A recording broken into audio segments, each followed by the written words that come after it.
Lunes 29 de septiembre de 2021, soy Paloma Barreto y sean bienvenidos a JN Noticias. Comenzamos de inmediato con nuestros titulares.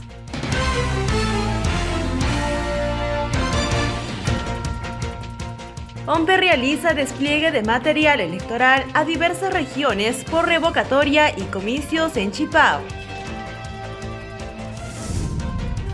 Programa Acceso Público dedica programa especial al Jurado Nacional de Elecciones.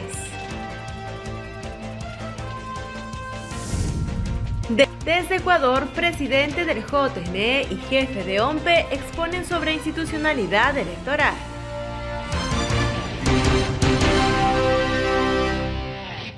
La OMPE desplegó el material electoral al interior del país para la consulta popular de revocatoria y las elecciones complementarias en Chipao.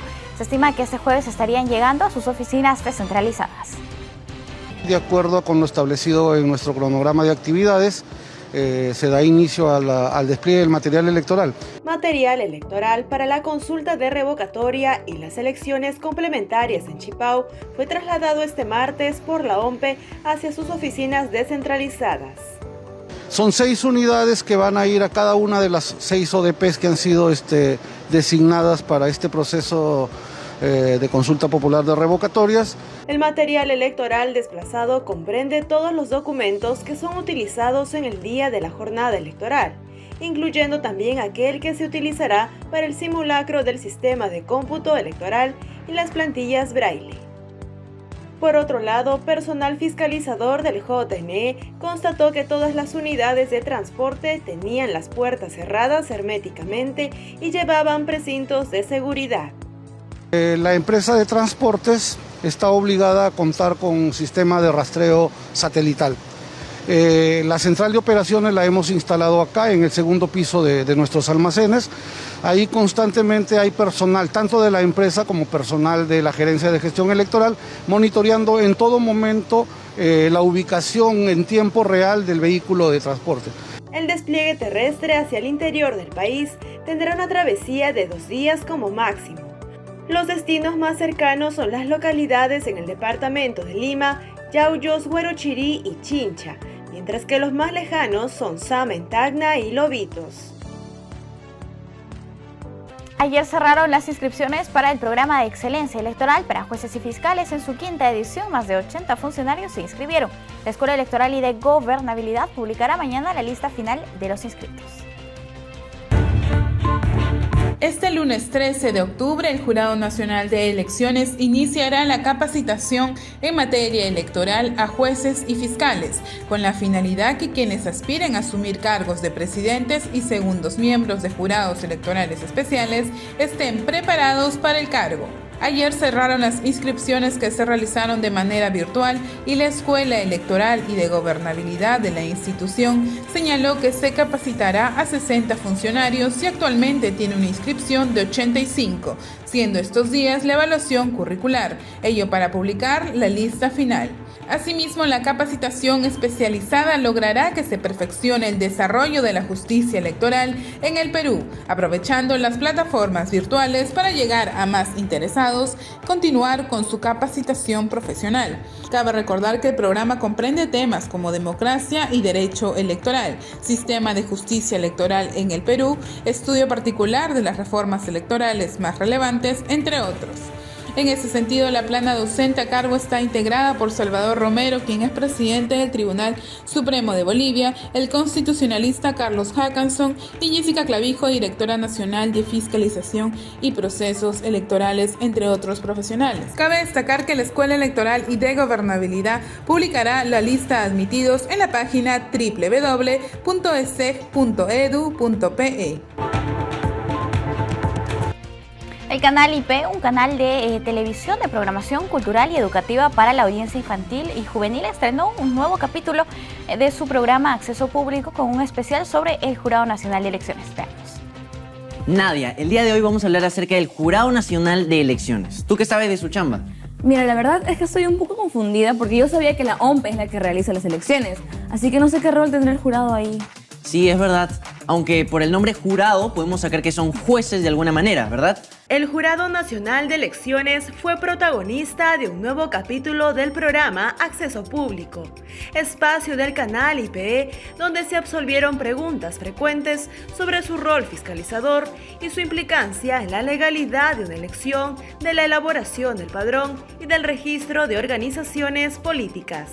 Y quien se encarga de juzgar que se cumplan estas reglas es el Jurado Nacional de Elecciones. Así, mientras la OMPE se encarga de organizar las elecciones y la RENIEC de identificar a los votantes, el Jurado Nacional de Elecciones se encarga de administrar justicia en materia electoral, como instancia única y definitiva, o sea, ninguna otra institución del Estado puede cuestionar sus decisiones. El programa Acceso Público recordó que el JNE es un organismo autónomo y es compuesto por 5 miembros en su pleno. Son elegidos por entidades públicas y privadas. Uno es elegido por la Corte Suprema de la República y es quien preside el Pleno del Jurado Nacional de Elecciones. Otro miembro es elegido por la Junta de Fiscales Supremos del Ministerio Público. Otro miembro es elegido por los decanos de las facultades de Derecho de las universidades públicas. Y otro miembro es elegido también por los decanos de las facultades de Derecho de las universidades privadas. Desde el campo de la fiscalización, el JNE se encarga de asegurar la voluntad de los electores expresada en las urnas. Además, en un proceso electoral general, es llevada en conjunto con misiones de observación electoral internacional. En este proceso de elecciones generales han participado 160 observadores internacionales, más de 1.400 observadores nacionales. Garantizan este proceso que sea confiable, transparente y seguro. Respecto del trabajo del Jurado Nacional de Elecciones en periodo no electoral, se dio a conocer que la entidad centra sus funciones en la educación cívica ciudadana. Esto a través de la Dirección Nacional de Educación y Formación Cívica Ciudadana, que realiza labor educativa, promoviendo que los ciudadanos cuenten con los conocimientos, las habilidades, actitudes y valores necesarias para que puedan ejercer con plenitud sus derechos. Por otro lado, frente a la desinformación, el JNE se mantiene activo para verificar todo tipo de información falsa que circule en redes. Así se dio a conocer en Acceso Público. El Jurado Nacional de Elecciones ha creado un comité técnico que se ha denominado fact-checking. Aquí en el Perú nos ha permitido generar canales de comunicación tanto con la Oficina Nacional de Procesos Electorales como del Registro Nacional de Identificación y Estado Civil para que en conjunto podamos tener mucho cuidado en que la información que salga del sistema electoral sea la adecuada y la real. Acceso Público brinda contenido cultural y educativo y en esta oportunidad presentó al Jurado Nacional de Elecciones, un ente autónomo cuyas funciones son fiscalizar las elecciones y educar en materia electoral. Por otro lado, y con el objetivo de seguir acercando sus servicios a todos los peruanos, la Oficina Nacional de Procesos Electorales capacita a la población en Aymara en el marco de la consulta popular de revocatoria. Con miras a la consulta popular de revocatoria de este 10 de octubre, la Oficina Nacional de Procesos Electorales capacita a electores y miembros de mesa de aquellas localidades del interior del país donde se hablen lenguas nativas como el aymara, a fin de garantizar un servicio inclusivo. Entre los idiomas que van a impartir los especialistas de la OMPE en este proceso de capacitación tenemos que además del castellano están el quechua, aymara, ayaninca, shipibo, entre otros. Según el Instituto Nacional de Estadística e Informática, en el Perú se hablan 47 lenguas nativas, que son habladas por 4 millones de peruanos. En ese sentido, el 11% de habitantes tiene el aymara como lengua materna. El organismo electoral seguirá trabajando para que más ciudadanos puedan acceder a un amplio conocimiento acerca de la consulta de revocatoria, permitiéndoles así mantenerlos informados. El RENIEC retorna a su horario habitual y atenderá sin cita a partir de este lunes 4 de octubre. La ciudadanía podrá renovar su DNI antes del cierre del padrón electoral o realizar otro tipo de trámites. El RENIEC volverá a atender sin previa cita desde el lunes 4 de octubre. La jefa de la entidad, Carmen Velarde, sostuvo que la atención será en el horario habitual. Atendiendo también a gran parte de nuestro personal vacunado, nosotros a partir del día lunes 4 de octubre vamos a atender sin citas.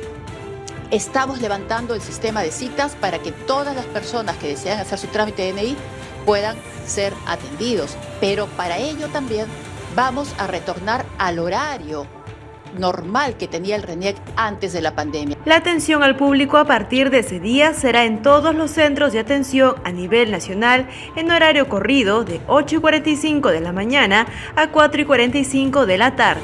Si bien los usuarios podrán acudir en cualquier momento, Velarde precisó que se respetará el aforo, esto es, continuará a 35%. Y quiero agradecer acá al Ministerio de Educación que nos está permitiendo entre 20 a 23 colegios en todo el país para nosotros activar otros puntos de atención a la ciudadanía y también agradecer a los alcaldes que ya nos están prestando también lugares para poder entregar los DNI. También se refirió a la campaña El Padrón lo hacemos todos, para que la población se involucre en el proceso de actualización de sus datos, renovación del DNI y certificación de actas de defunción para cerrar el padrón electoral programado para el 2 de octubre. Vamos a estar con este sistema hasta el 1 de octubre para que la ciudadanía pueda seguir haciendo la consulta, pero quiero agradecer a los 39,000 jóvenes que tenían DNI de menor de edad y que ya lo canjearon por un DNI de mayor de edad, de los 149,000 personas que tenemos con DNI de menor de edad, a pesar que son mayores en el padrón. Asimismo, destacó que el RENIEC certificó 220,000 defunciones entre enero y septiembre del presente año. También hemos contactado con el Ministerio de Relaciones Exteriores para que las inscripciones de defunciones que se han dado en los consulados también sean enviadas a Lima lo más pronto, antes de este 2 de octubre, para nosotros poder depurar bien nuestra base de datos y entregar un padrón electoral para las próximas elecciones regionales y municipales 2022. El verificador Perú-Check clasificó como falsas las afirmaciones del escritor Mario Vargas Llosa sobre que en el Perú hubo elecciones fraudulentas. Estas declaraciones las hizo el escritor en un foro en México y fueron inmediatamente desmentidas por el citado verificador, que destacó que todas las misiones de observadores ratificaron la transparencia de los comicios en Perú. Elecciones fraudulentas, así calificó el proceso electoral del país el Nobel de Literatura Mario Vargas Llosa en un foro internacional de la Universidad de Guadalajara, México. En la actualidad, la libertad de expresión está recortada en muchos países latinoamericanos: Cuba, Nicaragua, Venezuela y ahora, por desgracia, el país mío, que es el Perú, que va acercándose poco a poco a través de unas elecciones fraudulentas, lo repito, fraudulentas, a ese grupo de países que proclaman el socialismo del siglo XXI. Tales opiniones del escritor se dan en oposición a los resultados proclamados por el JNE, en el que salió ganador la fórmula presidencial del partido Perú Libre. Las afirmaciones de Vargas Llosa han sido desmentidas por el verificador de Perú-Check, porque, como es de recordar, todas las misiones de observación electoral que participaron de las elecciones no detectaron indicios de fraude. Han participado en el proceso electoral como observadores 10 misiones: Unión Europea, OEA, Uniore, COPAL, Mercosur, FIA, CEDUS, ¿no? APRA, etc. Todas han dicho que las elecciones son aceptables, razonables, transparentes y se han hecho sin ningún fraude, sin ningún fraude. Para sostener la idea de fraude, se alegó que los miembros de mesa fueron suplantados. Sin embargo, recalcó el presidente del JNE de una revisión del padrón de omisos a la votación en cada uno de los casos presentados como presunta prueba del fraude. Resultó que los miembros de mesa aludidos no aparecen como omisos. El proceso electoral concluyó con el respaldo de diversos organismos como la Misión de Observación Electoral de la Organización de Estados Americanos, que felicitó a las autoridades electorales por una jornada electoral pacífica y democrática. Por su parte, la misión de la Unión Europea señaló que las elecciones fueron en general creíbles e íntegras. Además, instituciones representantes de distintos gobiernos destacaron el buen desempeño de las autoridades electorales. Por tanto, Perú-Check reitera que es falso que en el Perú hubo elecciones fraudulentas, tal como señaló Mario Vargas Llosa.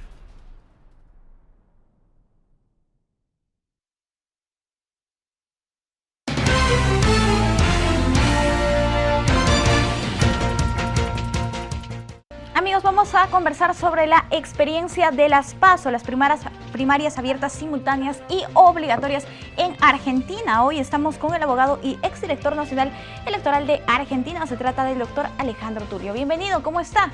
Muy buenos días. Muy bien, ¿cómo están ustedes? Buenos días. Muchas gracias por acompañarnos aquí en JN Noticias. Por favor, coméntenos, ¿hace cuántos años se celebran las PASO en Argentina y cómo funciona este mecanismo? Bueno, esta es la sexta oportunidad en que se celebran las PASO en Argentina. Hace 10 años tuvieron lugar por primera vez. La ley se sancionó en diciembre del 2009, se utilizó por primera vez en el año 2011 y a partir de ese momento, cada 2 años, hubo elecciones primarias en primer lugar y luego generales. Perfecto. Por favor, si nos comenta cómo ha sido recibido hace 10 años por las organizaciones políticas, por la ciudadanía en general. Aquí en Perú le comento que va a ser la primera vez que celebraremos las PASO el próximo año. Entonces tenemos gran expectativa por lo que va a ocurrir. Bueno, en primer lugar, fue recibido con escepticismo. Si bien la mayoría de las agrupaciones políticas tenían conciencia y eran contestes en el diagnóstico sobre los problemas que traía la proliferación de partidos políticos, el exceso de oferta electoral, el desorden que eso traía, e incluso la imposibilidad de restringir esa oferta por medios que no fueran estrictamente democráticos, muy pocos creían que las PASO serían la solución adecuada. Sin embargo, eso motivó que en la primera ocasión prácticamente no hubiera competencia interna en ninguna de las agrupaciones políticas que se presentaron a las elecciones. Sin embargo, con el paso del tiempo, las agrupaciones políticas han ido tomando 2 caminos. En primer lugar, en virtud de la necesidad de obtener el 1,5% de los votos válidos para pasar a la elección legislativa, comenzaron a formar alianzas políticas. Comenzaron a tener una política de coalición que les permitiera superar ese umbral y tener un mejor desempeño en la elección general. En segundo lugar, comenzaron también a generar competencia interna. En primer lugar fue para candidaturas legislativas, pero en el año 2015 la candidatura que terminó imponiéndose finalmente, la candidatura de un partido opositor en ese momento, Cambiemos, logró la presidencia de la Nación después de haber tenido una competencia más bien simbólica por las diferencias entre unos y otros, pero una competencia para la candidatura presidencial, sin la cual hubiese sido muy difícil conformar la alianza que llevó el triunfo a Mauricio Macri en ese momento. De la misma manera, ahora, en las PASO que acaban de terminar, el partido Juntos por el Cambio, pero también el oficialista Frente de Todos, en una gran cantidad de distritos ha tenido competencia interna, o sea, ha utilizado el mecanismo de las primarias para dirimir sus candidaturas. La práctica dice que del escepticismo inicial, la desconfianza inicial, hemos pasado a una, yo diría no un entusiasmo, pero sí una aceptación de que es el sistema más democrático para dirimir las candidaturas y para fortalecer las alianzas que se mantienen en el tiempo por primera vez en la historia a partir de la existencia de las PASO. Excelente. Doctor, en nuestras últimas elecciones generales hemos tenido alrededor de 18 candidaturas presidenciales.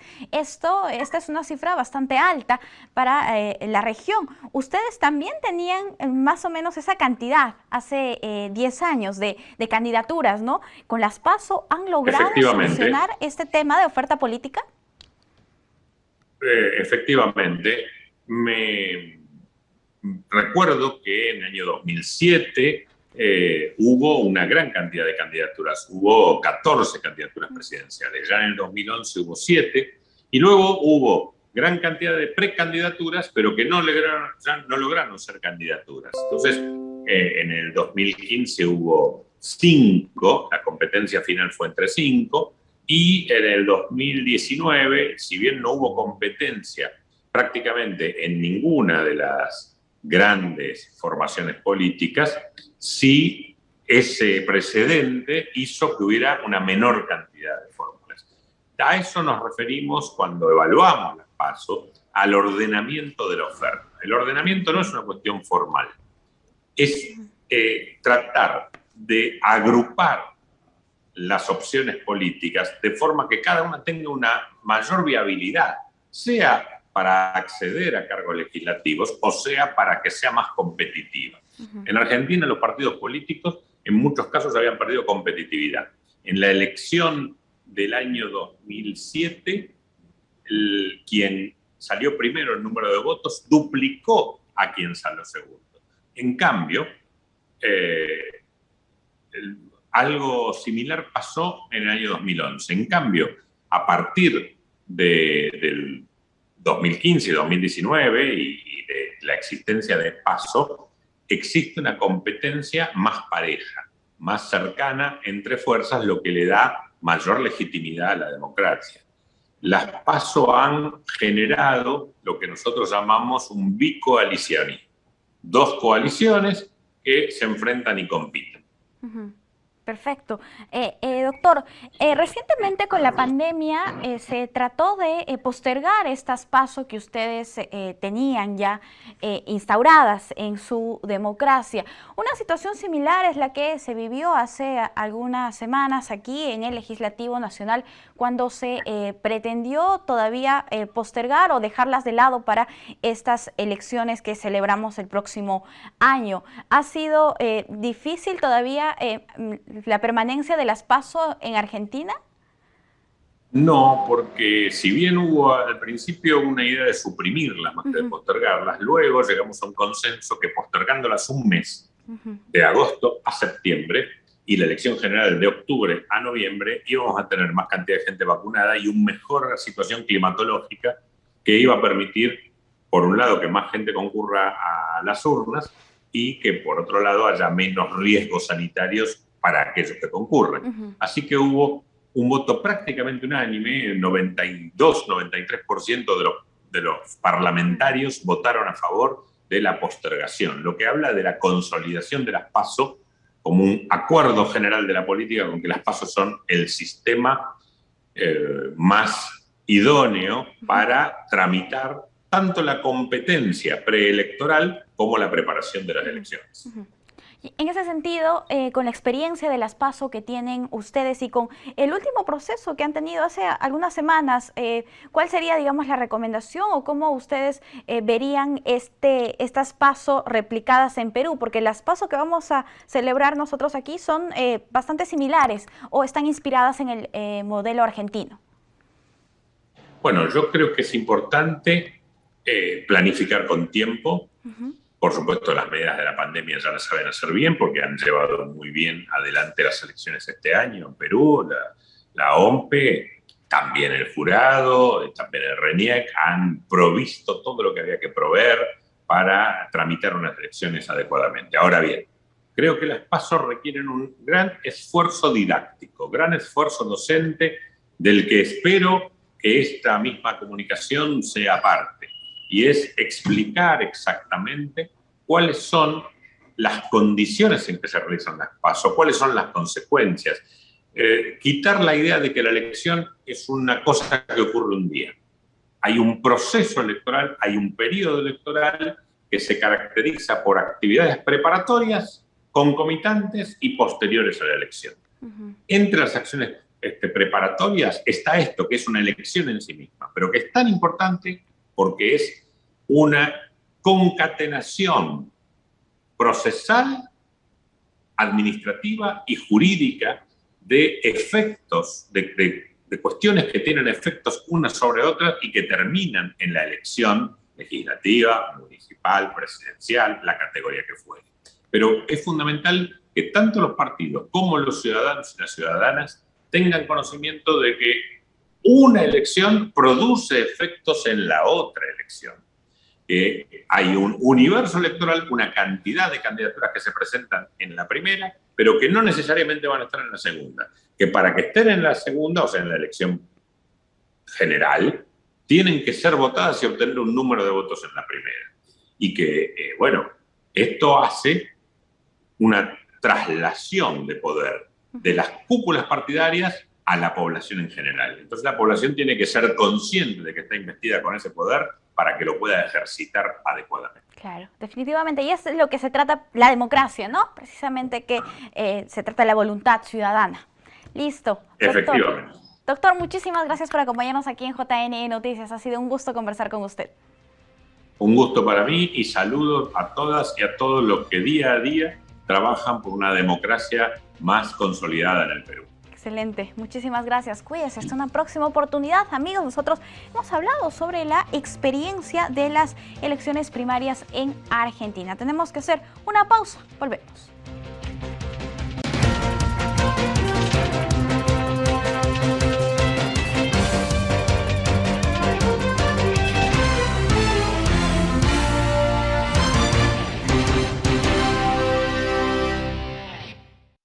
El Jurado Nacional de Elecciones indica que a través de su página web los ciudadanos pueden acceder a los datos generales sobre los partidos políticos inscritos o en proceso de inscripción. El Jurado Nacional de Elecciones invita a la ciudadanía a conocer cuáles son los partidos políticos con inscripción vigente o en proceso de inscripción en el Registro de Organizaciones Políticas del JNE, donde se encontrará información relevante sobre las agrupaciones políticas. Por ello, de manera sencilla y a través de su computadora, tableta o teléfono móvil, podrá ingresar a la dirección www.jne.gov.pe e ingresar al botón del ROP, que se encuentra en la página del inicio del portal. En dicha plataforma el usuario encontrará 4 módulos, uno correspondiente a organizaciones políticas, que incluye información de partidos políticos, movimientos regionales, alianzas electorales y fusiones. Podrá visualizar el directorio de organizaciones políticas, directivos, estatutos, reglamentos electorales, relación de afiliados y símbolos. Asimismo, en la plataforma amigable cuenta con otros módulos, como el de consulta ciudadana, en el que el interesado podrá encontrar información sobre su afiliación partidaria o el estado de su trámite de renuncia, reporte de renuncias procesadas, así como documentación legal referida al ROP. Cabe destacar que a través de este servicio el Jurado Nacional de Elecciones promueve la transparencia para que los ciudadanos puedan dar seguimiento de la inscripción de partidos políticos, entre otras informaciones. Y de otro lado, los amigos de Concitec nos comparten las investigaciones que realizan científicos peruanos al usar los sonidos para combatir las bacterias. ¿Lo escuchó bien? Los sonidos. Veamos el informe. Las bacterias son organismos que se encuentran en todas partes. De hecho, nuestro cuerpo alberga 1 kilo de estos microorganismos. La formación y crecimiento de estos biofilms causan graves problemas en la salud y la industria. Es por ello que investigadores de la Universidad Peruana Cayetano Heredia vienen trabajando en el desarrollo de un estimulador acústico que mitigue su crecimiento. Pero, ¿qué es exactamente un biofilm y en qué consiste su proyecto? Son una suerte de tejidos muy fuertes y muy problemáticos en donde crecen bacterias de diverso tipo. El proyecto pretende desarrollar un estimulador acústico. ¿Qué quiere decir? Hacer sonido. O sea, una vibración mecánica. Y con esto esperamos influenciar sobre el desarrollo de biofilms. La adherencia de las bacterias a superficies y su crecimiento como biofilms genera problemas médicos, pues su propagación podría complicar la vida de los pacientes. Incluso con el paso de los años, es perjudicial para algunos materiales y estructuras, llegando a causar su corrosión. Vamos a usar ultrasonido, pero no como para matarlas, sino para comunicarnos con ellas. Esto suena un poco raro. Lo que ocurre es que las bacterias en el inicio de la producción de biofilm tienen que adherirse a la superficie. Si una bacteria tiene mecanorecepción, debo poder mentir y hacerla ciega a las superficies con sonido. La superficie podría convertirse en invisible para ella porque vibra de una manera semejante a la vibración que recibiría por estar en el fluido. Al no diferenciarse, esa pequeña adherencia que tuvo, pues será accidental y volverá a rebotar y volverá a nadar y no se formará el biofilm. Este proyecto, que es financiado por el Concitec en convenio con el Banco Mundial, cuenta con el apoyo de la empresa privada, que busca ensayos no destructivos de materiales, utilizando el ultrasonido para detectar discontinuidad, esto con el fin de prevenir accidentes en grandes estructuras. Nuestro proyecto está desarrollándose en asociación con una empresa privada, Materials Research and Technologies. Ellos están muy interesados en el desarrollo de algo que mitigue la corrosión. Gracias a su experiencia con ultrasonido, estamos aprendiendo cómo desarrollar nuestro estimulador acústico con una finalidad muy distinta. Ya no vamos a recibir una señal. Nosotros estamos imprimiendo una señal para tener un efecto biológico. Gracias a ellos estamos aprendiendo sobre ultrasonido y ellos están muy interesados en lo que ocurre en la parte biológica. Su primera publicación será sobre el análisis cuantitativo y la tecnología desarrollada sobre la cuantificación del biofilm, así como su aplicación en instrumentos médicos que frecuentemente se contaminan con biofilms patogénicos, resistentes a antibióticos, los que son importante fuente de infecciones intrahospitalarias, a menudo mortales. Desde la Universidad Peruana Cayetano Heredia, juntos estamos transformando el Perú.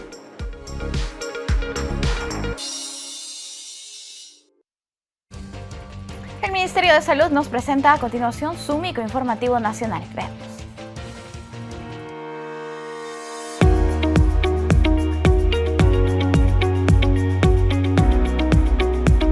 Bienvenidos al microinformativo La Salud depende de todos.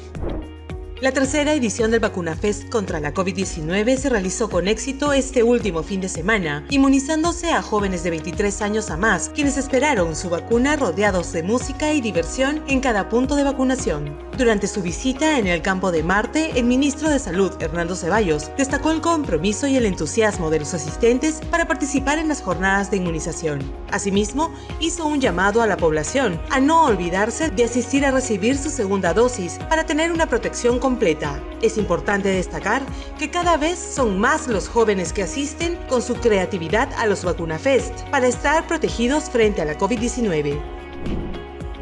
Ante los 3 casos de la variante Delta Plus de la COVID-19 detectados en el asentamiento humano Tupac Amaru, zona 5 del distrito de Ate, el ministro de Salud, Hernando Ceballos, supervisó el cerco epidemiológico desplegado por las brigadas de la DIRIS Lima Este. En declaraciones a la prensa, el titular de Salud autorizó la realización de un barrido de pruebas para detectar si hay más personas infectadas. Asimismo, dispuso una campaña de vacunación contra la COVID-19 para todos los pobladores del sector a partir de los 18 años. En San Juan del Lurigancho, el ministro de Salud, Hernando Ceballos, inauguró los vacunamóviles, conformados por mototaxis que recorrerán diversas calles como parte de la estrategia Vamos a tu encuentro, vacúnate ya. Desde la losa deportiva del asentamiento humano Integración Virgen de Fátima, el titular de Salud indicó que existen 721 casos de la variante Delta, la cual se ha convertido en la más predominante de nuestro país, por lo que instó a la población a seguir practicando las medidas de prevención, a mantener el distanciamiento físico y el uso de 2 mascarillas. La variante Mu es una nueva variante del COVID-19 que fue identificada en Colombia en el mes de enero. Además, la OMS la ha declarado como variante de interés en el mes de agosto. En el país se ha identificado por primera vez en Moquegua y ahora tenemos esta variante en varias regiones, aunque en una menor frecuencia.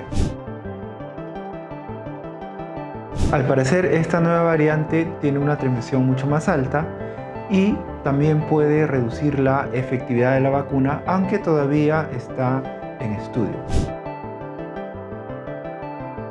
Todas las vacunas que tenemos en el país protegen contra esta nueva variante y contra las que están circulando actualmente. Por eso tienes que vacunarte con las 2 dosis.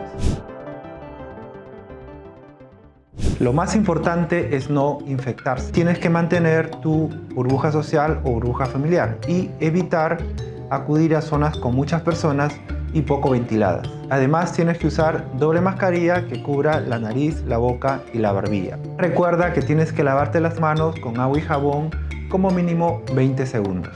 Y vacúnate con las 2 dosis. Por eso, dominar la tercera ola depende de todo.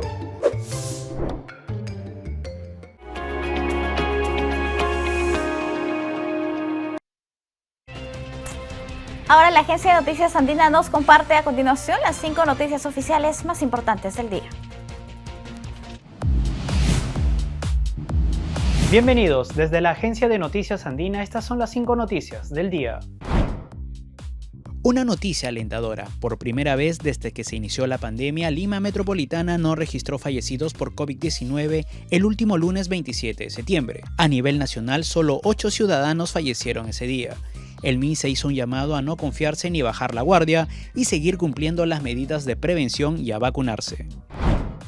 La Procuraduría ad hoc del caso Lavajato saludó la decisión emitida por la Justicia de Estados Unidos sobre la extradición del expresidente Alejandro Toledo y recalcó que el sistema judicial peruano ha obtenido un resultado trascendental. Un paso más para lograr que Toledo responda ante el Poder Judicial peruano respecto a las imputaciones en su contra por delitos de colusión y lavado de activos.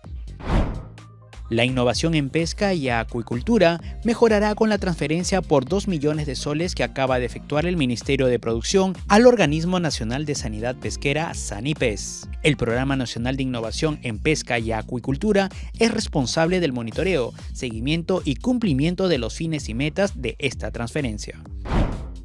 El consorcio Camisea afirmó que hay excedentes de gas natural que pueden ser destinados a la masificación de este recurso en el país y recalca que han promovido diferentes alternativas para lograr la llegada del gas a todas las familias del Perú.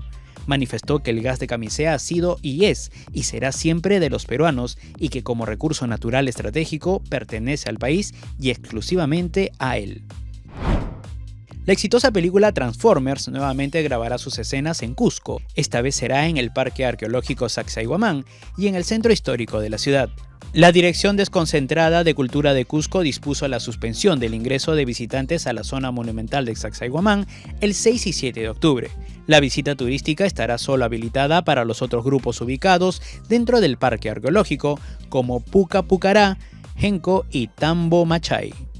Para mayor información, no se olviden de visitar andina.pe.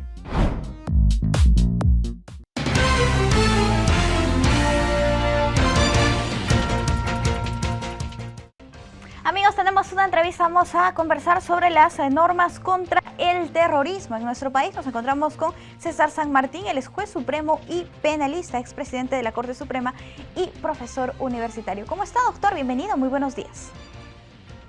¿Cómo está usted? Cuánto gusto. Buenos días a todos los televidentes de JNE-TV. A sus órdenes. Muchísimas gracias, doctor, por acompañarnos. Por favor, coméntenos si es suficiente el marco legal, el marco normativo que tenemos en el Perú sobre el terrorismo. En primer lugar, tenemos que reconocer que siempre el concepto de terrorismo y su configuración legal ha sido y es un problema internacional de definición.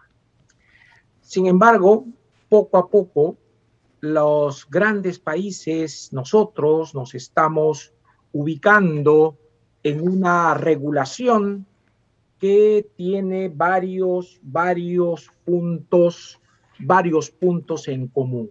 Nuestro bloque normativo vigente se sitúa bajo el decreto ley 25.475, que progresivamente, a partir de inicios de este siglo, ha venido siendo reformado y adecuado a las exigencias y limitaciones constitucionales.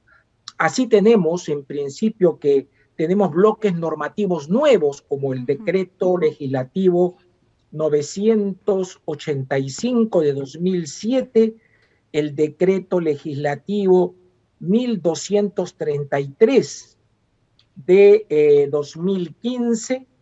Tenemos la última norma que regula la apología, que es la Ley 30.610 de 19 de julio de 2017. Tenemos varias leyes, incluso hay una última ley que se ha dictado el presente año para regular, mejorar el financiamiento del terrorismo. Todas estas leyes, de uno o de otro modo, trabajan el tema siempre bajo un propósito trascendente que tiene el delincuente terrorista como un delincuente por convicción e ideologizado. Crear, mantener, provocar un estado de grave alteración o de grave alarma o temor en la población. Sus objetivos básicamente están orientados en la lógica de subversión del orden constitucional. Es un tema profundo de seguridad pública, a partir de determinados actos graves que sancionen el ordenamiento y empleando sobre todo medios delictivos especialmente graves como la utilización de armamentos explosivos, así como también de supuestos que permiten alterar la tranquilidad pública.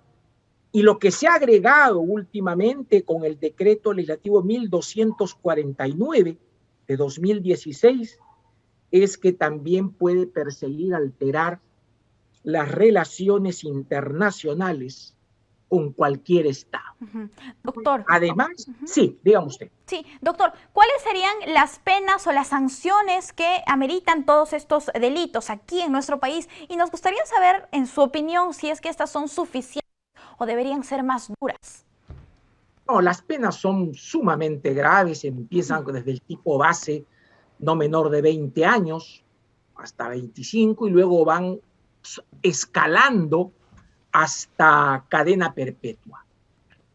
El tema no tanto es de las penas, pero me parece importante reconocer que las últimas reformas van trabajando dos temas importantes. Ya comprende la figura del llamado lobo solitario, aquel terrorista individual que al margen o con una relación lejana con una organización terrorista a la que está adscrito o a la que admira, realiza actos terroristas bajo su propia iniciativa. Y también ya están bien criminalizadas las organizaciones terroristas internacionales. Esto es muy importante en clave de todo lo que ya tenemos, claro. Se habla de terroristas individuales, que es un tema importante, se habla de organizaciones internacionales, etc. El gran problema que tenemos tiene que ver en que no se ha desarrollado, especificado el artículo 317 del Código Penal en relación a las organizaciones criminales terroristas. No hay un concepto legal definido y no hay sanciones específicas contra organizaciones terroristas puntuales. Entonces, ese es el gran déficit organizativo que tenemos. Vendría más a la tipificación del delito en todo caso, doctor. Es la tipificación propiamente de la maquinaria organizativa. Listo. De las organizaciones que se crean al amparo para fines terroristas. Contra ellas no hay nada. Es un tema particularmente delicado. Si nosotros hemos seguido, sobre todo en el concepto de apología, el modelo hispano, no hemos seguido ese modelo para concretar en una persecución clara contra las propias organizaciones y sobre todo y aplicar medidas sancionadoras y medidas de provisionales o coercitivas que regulen esta situación, ¿no? Sí, doctor, qué bueno que usted menciona el tema de la apología al terrorismo. ¿Esta sí estaría claramente tipificada en nuestra normativa peruana? ¿Y cuáles serían sus características? A ver, como se sabe, el Tribunal Constitucional en una sentencia 10/2002 publicada el 4 de enero de 2003, declaró inconstitucional el artículo 7 del decreto legislativo 25475. No se aceptó la ausencia de una precisión normativa respecto del concepto de terrorista y que no se indique que la persona objeto de apología no tenga una condición jurídica necesaria, que sea condenado con sentencia firme. Esto determinó que, fíjense ustedes, después de más de 15 años, se dicte la ley 30.610, de 19 de julio de 2017, que incluyó en los delitos contra la paz pública el artículo 316A del Código Penal. Este precepto, atento a su pregunta, primero señaló con puntualidad las conductas que integran el concepto de apología: exaltación, justificación o enaltecimiento público del delito de terrorismo. Segundo, limitó la apología respecto de las personas siempre y cuando éstas hayan sido condenadas con sentencia firme. Y tercero, introdujo 2 bloques de circunstancias agravantes específicas, por lo que las penas variarán de 4 a 8 años en el tipo básico, en la primera circunstancia agravante de primer grado, de 6 a 15 años, y en el de segundo grado, de 8 a 15 años. Este es un tipo delictivo parcialmente idéntico al artículo 578 del Código Penal Español, respecto a lo que el Tribunal Europeo de Derechos Humanos en la famosa sentencia Sürek contra Turquía de 8 de julio de 2003 señaló delitos de odio, ¿correcto? Acá, enaltecer, ¿qué? Enaltecer equivale a ensalzar o hacer elogios, alabar las cualidades o méritos de alguien o de algo, es sinónimo de ensalzamiento, que significa engrandecer, exaltar, alabar, convertir a un sujeto condenado en una posición preferente de virtud o mérito, convirtiéndolo en referente y ejemplo a imitar. Además, puede otorgar a los hechos punibles como modelo, asignándoles un valor de asimilación al orden jurídico, pese a contradecirlo frontalmente. Y justificar significa que se hace aparecer como acciones lícitas y legítimas, moralmente buenas, los delitos de terrorismo o de intervinientes en su comisión, argumentar a favor del sujeto, disculpar sus acciones y aproximarlas o incluirlas en los actos permitidos por la ley, pese a vulnerarlos de modo directo. Por tanto, su objeto ha de ser cualquiera de las acciones definidas como delitos o de intervinientes en el delito de terrorismo, y puede cometerse también ensalzando a un colectivo de autores o copartícipes en esta clase de actos delictivos. Bien, doctor. Si hay alguna falla, es que no se ha incluido el hecho de incorporar como apología los actos que entrañen menosprecio o humillación de las víctimas de los delitos terroristas o de sus familiares. Esa sería una carencia en todo caso, es lo que faltaría. Esa es una carencia importante, así como otra carencia es, como ya le digo, no haber regulado propiamente la organización criminal terrorista. Perfecto, bien. Bien, doctor, clarísimo en todo caso los conceptos de terrorismo, cómo se tipifican. También estamos hablando de la apología al terrorismo y cuáles son sus sanciones. Es importantísimo fortalecer nuestra normativa en ese sentido y también implementar otras acciones de lucha contra el terrorismo. Hay un tema central. No solo es organización criminal en el sentido clásico, sino también puede ser una agrupación o banda criminal.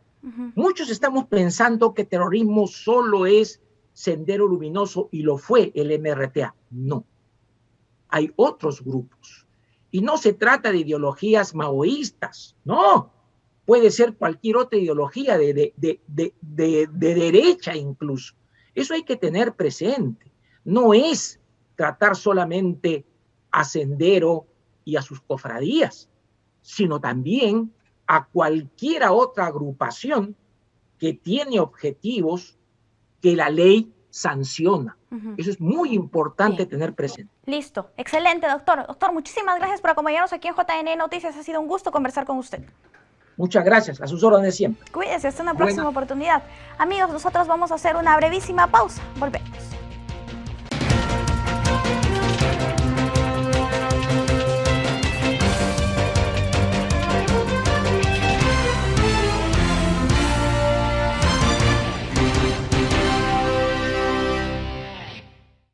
Amigos, les contamos que Lima recibió el sello Safe Travel y fue reconocido como destino bioseguro. Esto en el marco del Día del Turismo, teniendo una premisa este año: incentivar el turismo para un crecimiento inclusivo. Veamos.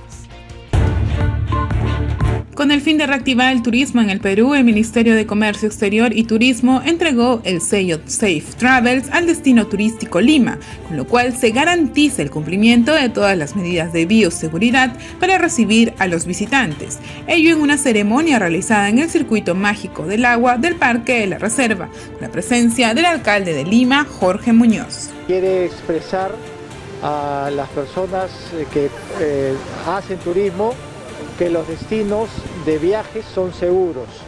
A través del reconocimiento del sello Safe Travel, buscamos que a través de los gobiernos regionales y en este caso la Municipalidad Metropolitana de Lima, se puedan reactivar las rutas turísticas y sus atractivos, fomentando mayor confianza de los visitantes. Cabe resaltar que el Día Mundial del Turismo se celebra cada 27 de septiembre a nivel internacional desde 1980 y este 2021 la Organización Mundial del Turismo declaró este año como turismo para un crecimiento inclusivo. Por ello, la importancia de recuperar los espacios en la ciudad de Lima. Tenemos que ir recuperando esa confianza y esto justamente los viajes seguros o lo que se denomina los safe travels, a lo que hace es dar esa confianza y tenemos que recuperar la confianza para que la gente llegue, para que encuentre no solamente destinos seguros, sino cómodos, con productos de calidad, con algo que a nosotros nos enorgullece tanto como es una gastronomía de nivel. La Municipalidad de Lima tiene como propósito concientizar, promover los atractivos de la ciudad de los Reyes.